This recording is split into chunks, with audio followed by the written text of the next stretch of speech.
Fala, meu aluno! Meu amigo, vamos agora continuar aqui os nossos itens de 2018, indo agora para os itens que possuem esses dois gráficos aqui para a gente, possuem essas duas curvas. Aí você vem e me pergunta, Pedrinho, eu já posso falar que esses gráficos são duas funções do segundo grau? Não, você não pode falar nada, você tem que olhar no texto. Sugere ser uma função do segundo grau, mas você não pode garantir nada, ok? Então vamos lá. A questão coloca o seguinte para a gente. As funções polinomiais f de t e g de t, cujos gráficos estão mostrados anteriormente, representam a sensibilidade olfativa humana em função do tempo de exposição a duas fontes de odores distintas. Considerando esses gráficos, julgue os itens de 94 a 97 e assinale a opção correta no item 98, que é do tipo C.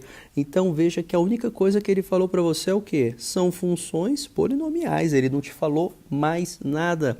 Então você não vai considerar para os itens sendo função do segundo grau, a não ser que no item ele diga, suponha que a função tem esse formato. Considerando que a função tem esse formato. Aí sim, tudo bem? Ou seja, a gente vai pela suposição de item por item. Então aqui a gente não pode aproveitar de forma geral alguns resultados de itens para outros. Então vamos aqui ao primeiro item, que é o item de número 94, questão muito tranquila que ele colocou para a gente. Ele está pedindo para a gente comparar dois valores. O valor da função f de 12, ou seja, o valor da função f quando a gente tem o x valendo 12, e o valor da função g de 16 multiplicado por 12. Meu amigo, o que você tem que lembrar? Que função, a ideia é substituição, é substituir, fazer conta. Ou seja, eu quero saber o valor de y quando o meu x vale 12. Então vamos voltar lá para o gráfico e ver na função f qual y você tem quando x vale 12? Vejamos então aqui no nosso gráfico. Bem, perceba que o x igual a 12 se encontra aqui. Esse aqui é o seu x igual a 12? Perfeito! Quando o x vale 12, perceba que a função f é essa tracejada aqui que eu estou colocando para você. Ó. Isso aqui é a função f. E veja que quando x vale 12, a função f está aqui.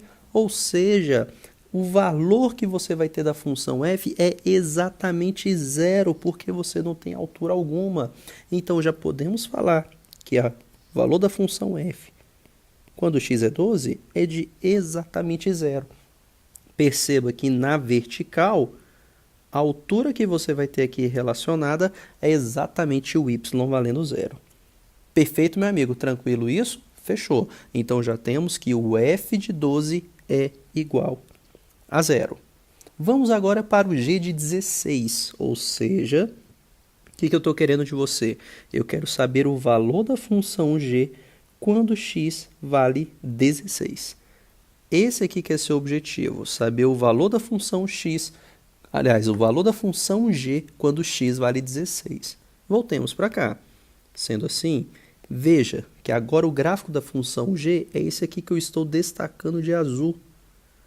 E esse gráfico vai possuir um valor neste pontinho aqui, que eu estou destacando de azul, no valor 16. Perceba que assim como na função f, o valor correspondente também vai ser considerado zero. Ou seja, o valor da função g, quando o meu x vale 16, quando o t vale 16 aqui no caso, também vale zero. Ah, Pedrinho, então essa questão foi boa demais, com certeza. Então a gente tem que f de 12 é zero. E ele diz que isso aqui é igual a 3 vezes o zero. Sim, 3 vezes zero é igual a zero. Então essa identidade não ficou verdadeira tanto do lado esquerdo quanto do lado direito? Então já podemos afirmar que esse item está certo, correto, verdadeiro, certo, sincero. É simplesmente um item de análise de função no gráfico.